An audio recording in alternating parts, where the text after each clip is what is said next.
तर नाशिकची इतिहासकालीन सांडव्यावरील देवीला नवरात्रीनिमित्त साज शृंगार करण्यात आलाय।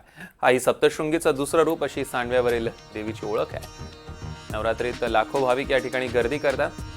आढावा घेतलाय आमचे प्रतिनिधी किशोर बेलसर यांनी। नाशिकच्या पंचवटीतील सांडव्यावरील देवी म्हणजे आई सप्तशृंगीचे हे दुसरं रूप। सप्तशृंगी गडानंतर दुसरी ही पंचवटीच्या गोदावरीच्या परिसरात अवतरलेली ही सप्तशृंगी देवी आपण बघू शकतो। तिचा शृंगार केलेला आहे आणि संपूर्ण नाशिककर या ठिकाणी आई सप्तशृंगीच्या दर्शनाकरता या ठिकाणी रांगा लावतात।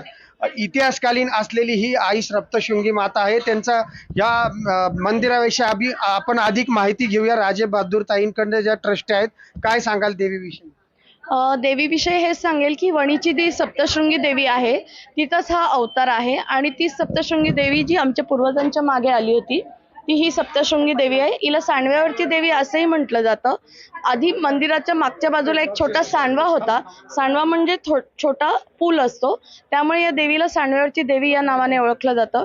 कालपासून जे शारदीय नवरात्र उत्सव सुरू झाला आहे, यामध्ये आमच्या इथे आज दुपारपासून आता वेगवेगळ्या प्रकारचे रोज भजनं केले जातात। आमच्या इथे पंचमीच्या दिवशी गोंधळ असतो, अष्टमीच्या दिवशी होमहवन असतं, नवमीला पूर्णाहुती वगैरे असते आणि संपूर्ण राजे बहादूर परिवारातर्फे या देवीची सेवा केली जाते।